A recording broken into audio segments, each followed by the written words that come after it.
Selamat pagi. Apa kabar Anda semua? Kita kembali jumpa di hari Minggu nih, akhir pekan. Dan seperti biasa, saya bersama Bung Rocky ingin berbagi imunitas dengan melalui program Politainment di Forum News Network, Bung Rocky ya.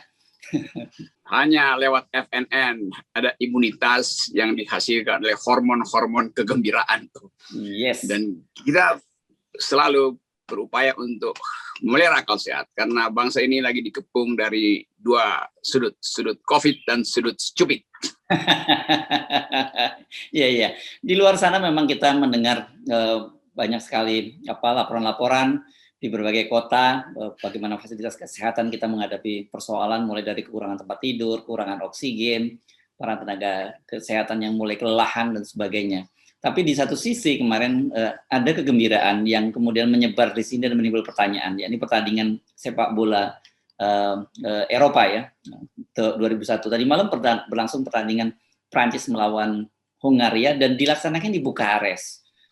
Bukares itu kan kita tahu lah, kota Eropa Timur, di ibu kota Rumania, nggak lebih bagus dari Jakarta.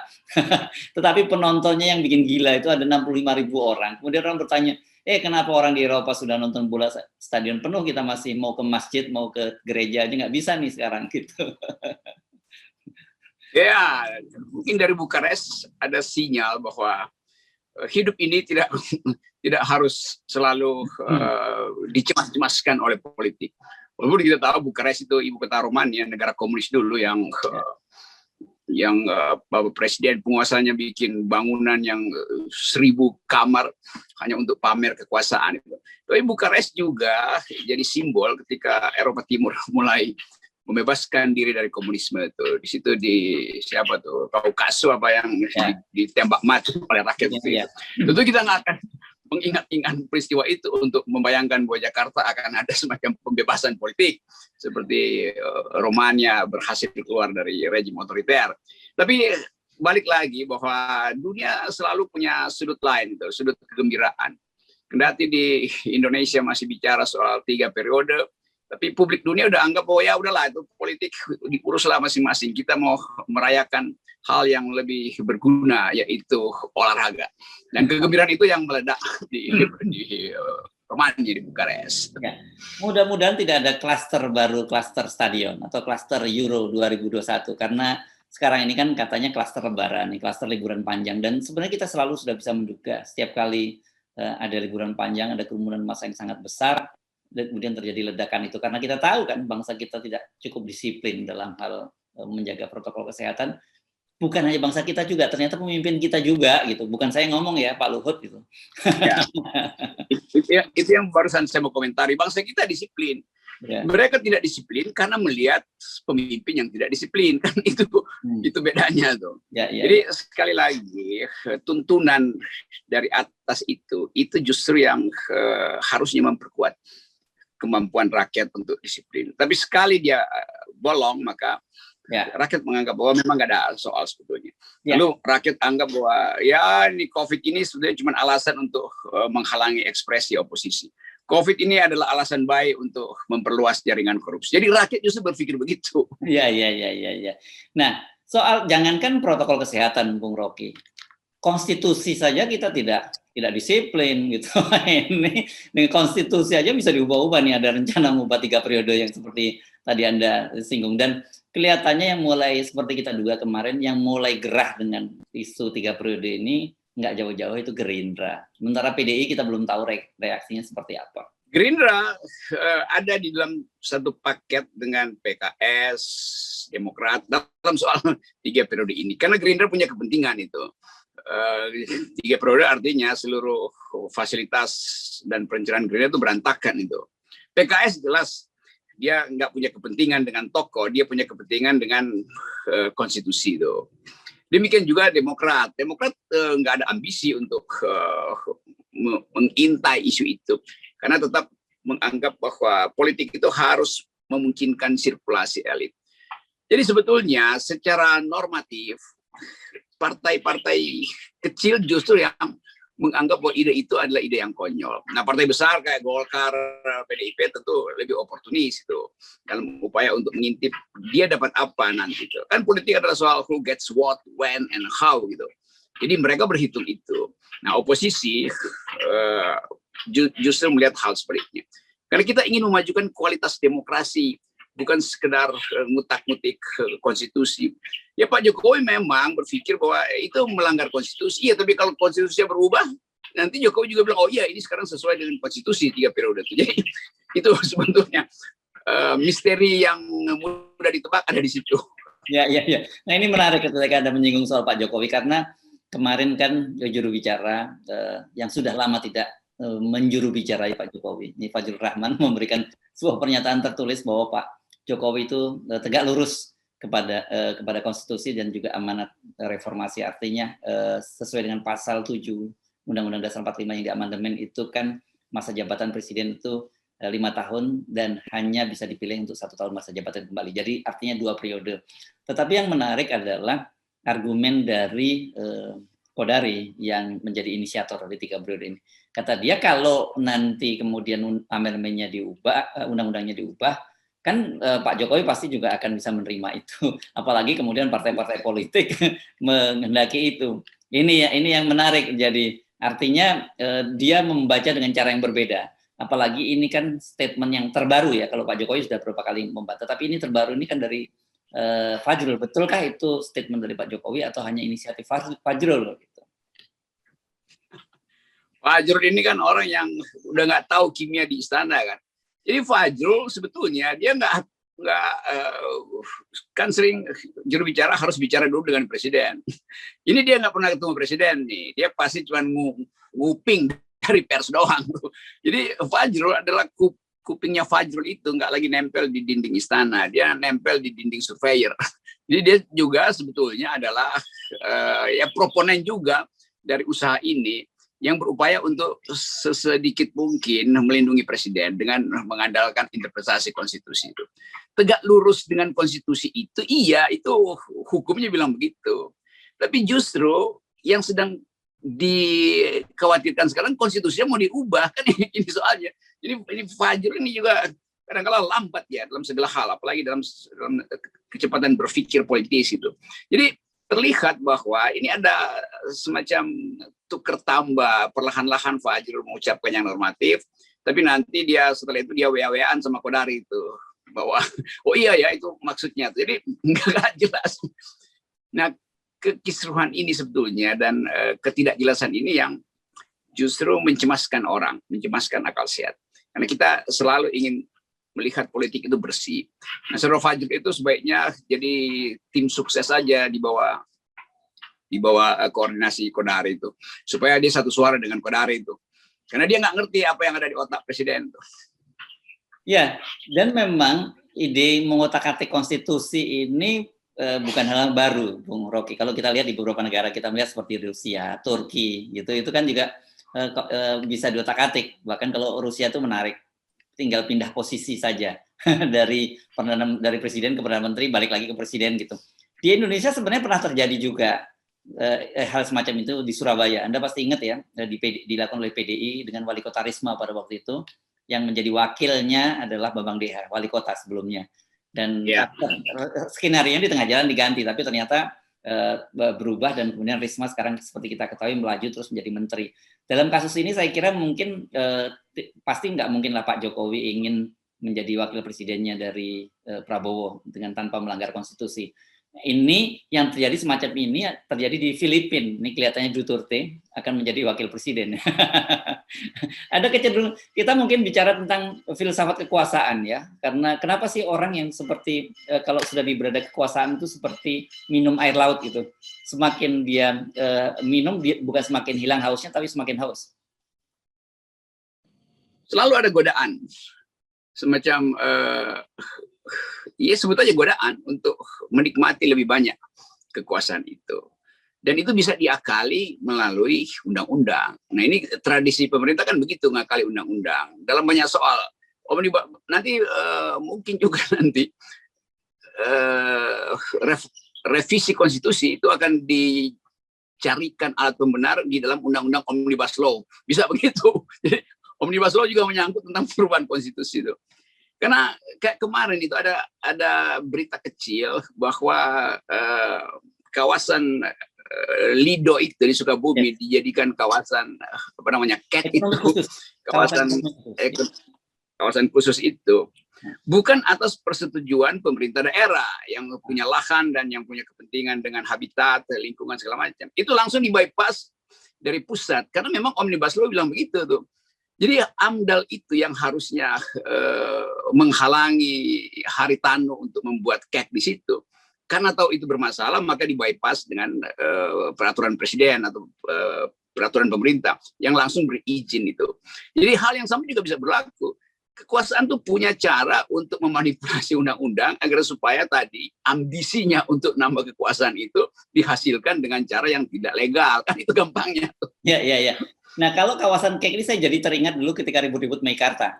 Nah, dulu Pak Luhut juga pernah datang dengan ide untuk menjadikan Meikarta itu beberapa kota di situ, Bekasi, Purwakarta, dan satu kota lagi di dekat situ, sebagai kawasan ekonomi khusus, walaupun kemudian itu ditolak pada waktu itu oleh Kepala Bappenas Bambang Sumantri Brojonegoro. Nah, pertanyaan saya, coba mari kita bayangkan skenario seperti apa sih kalau kenapa mereka kemudian menginginkan 3 periode ini?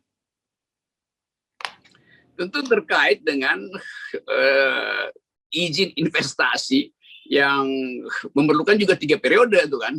Jadi bayangkan misalnya nanti CAT-nya di mana-mana itu dibatalkan kalau ada pergantian kekuasaan tuh karena nggak kuat dasar hukumnya kan, dipersoalkan investasi ratusan triliun di Sukabumi, di Meikarta segala macam bisa berantakan. Nah karena itu ide 3 periode itu sebetulnya adalah persembunyian legal dari oligarki untuk beternak politisi baru yang punya kepentingan yang sama dengan oligarki itu. Jadi 3 periode dan 3 periode perpanjangan izin.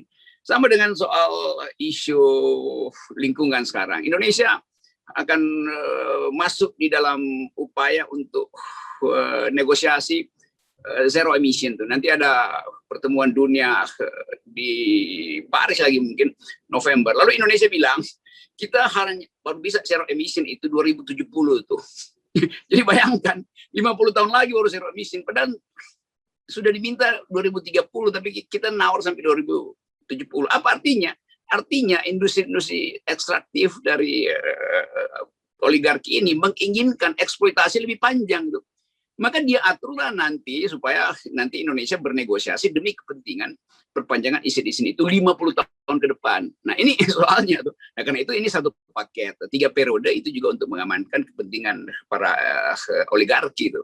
Ini yang nggak dipahami oleh baik Kodari maupun temannya yang juga teman kita saudara Fajrul. Jadi dua anak ini sebetulnya nggak terlatih untuk membaca politik dunia. Jadi dia sebenarnya dikondisikan doang oleh oligarki. Lalu dibikin survei gitu. Survei itu kemudian nanti seolah-olah dibantah kecil oleh Fajrul. Jadi ini 2 pion atau dua wayang yang dikendalikan oleh dalang oligarki itu. Survei-survei itu kan pasti survei yang punya kepentingan untuk meminta dana dari oligarki supaya lebih luas surveinya. Itu mudah dibaca kalau kita pakai pendekatan politik ekonomi tadi dan ambisi politik. Ya, jadi ini hampir pasti ya bahwa isu 3 periode ini adalah kepentingan oligarki. Itu saya kira pastinya tuh 212%. 212%. Ya, saya pikir draft udah ada tuh draft. Mungkin juga udah ditanda tangan secara online oleh oligarki persatuan dengan MPR kan. Kan kepentingan itu harus diputuskan di MPR, berarti ya sekarang udah dipersiapkan siapa anggota MPR nanti akan menyetujui itu. Mulai di lobby segala macam, mulai dicari kalau lu nggak mau ini ada ancaman nih, lu pernah kita bantu dan data-datanya masih ada. Jadi begitulah Indonesia itu diternakkan kembali oleh para oligark melalui kedunguan legislator dan kedunguan para surveyor ini. Ya, oke. Kenapa Anda memakai angka 212%? Biasanya untuk meyakinkan orang itu biasanya 1000% gitu, bukan lagi 100%. Orang kalau jadi 212 masih ragu. 212 itu angkanya Wiro Sableng. Bukan angka yang lain itu. Iya.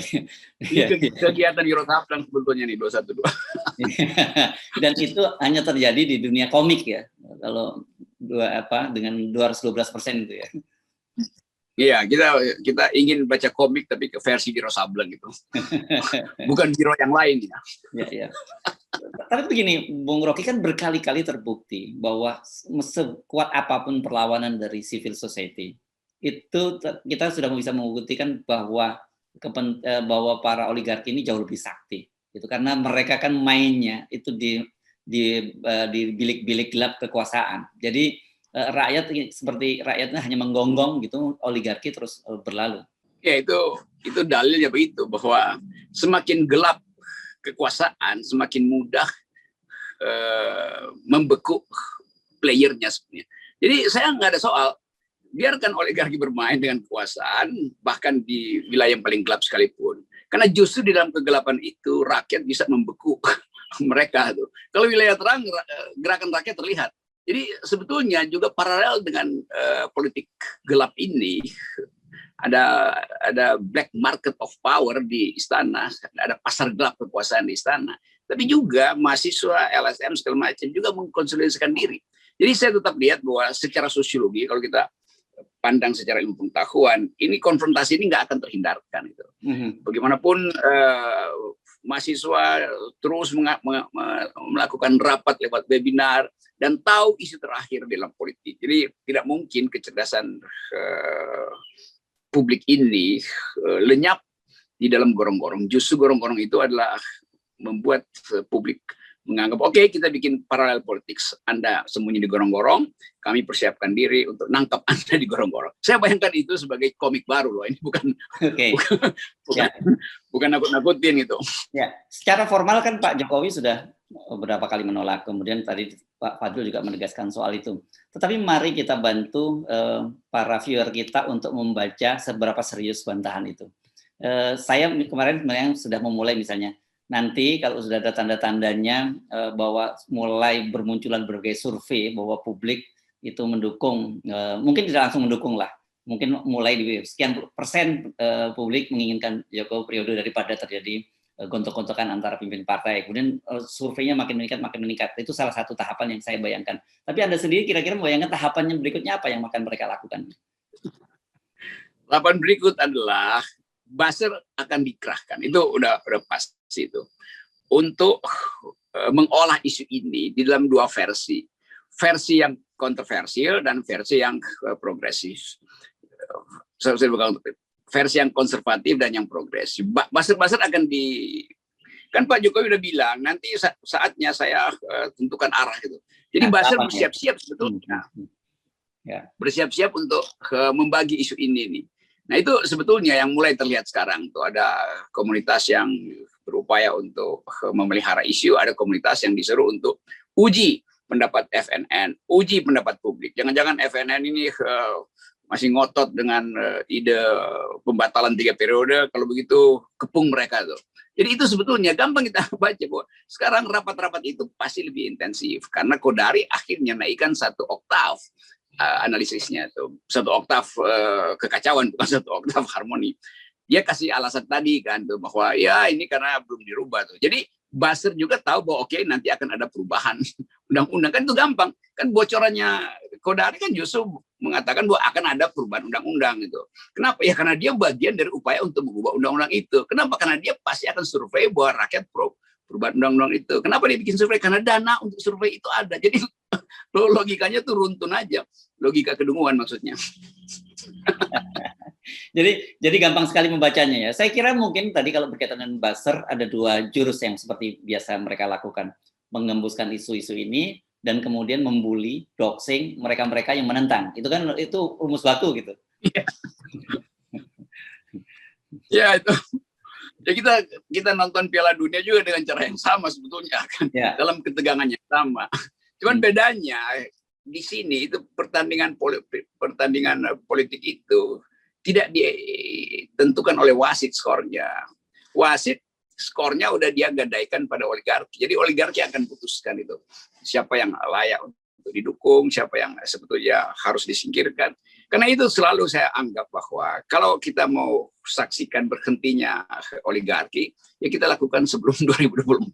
Seharusnya itu, dan saya kira itu juga sedang dilakukan. Tapi kita nggak mau analisis itu sebelum kekuatan-kekuatan undercurrent ini menyatu. Tuh. Saya kira itu yang terjadi. Masyarakat sipil tahu sebetulnya apa yang akan terjadi. Tuh. Bukan karena mereka menginginkan, tapi karena melihat faktor-faktor sosiopolitik itu memungkinkan perubahan politik sebelum 2024. Ya. Saya kira juga lama-lama juga Demokrat dan Gerindra itu paham itu. Kalau PKS sudah paham, walaupun itu secara formil nggak bisa diucapkan. Dan saya kira saya sepakat dengan Anda bahwa masyarakat sudah paham karena masyarakat kan juga sekarang sudah mafhum dan sudah terlatih untuk memahami, berpikir secara terbalik apa yang disampaikan oleh Pak Jokowi. Gitu. Kalau jadi kalau beliau menolak apa boleh buat ya, karena kan mereka hanya membaca saja. Jadi dan kalau Pak Jokowi menolak itu berarti ya gitu, kalau Pak berarti ya itu berarti menolak gitu. Tapi kan sekarang menolak berarti iya dong gitu.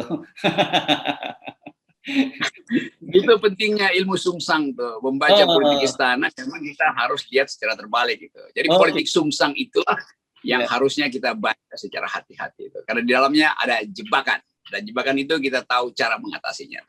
Yes. Apa itu? Tunggu 7 poin.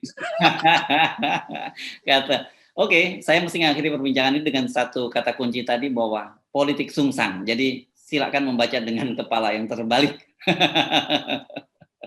Baik, terima kasih. Mantap. Oke, harus berapa poin.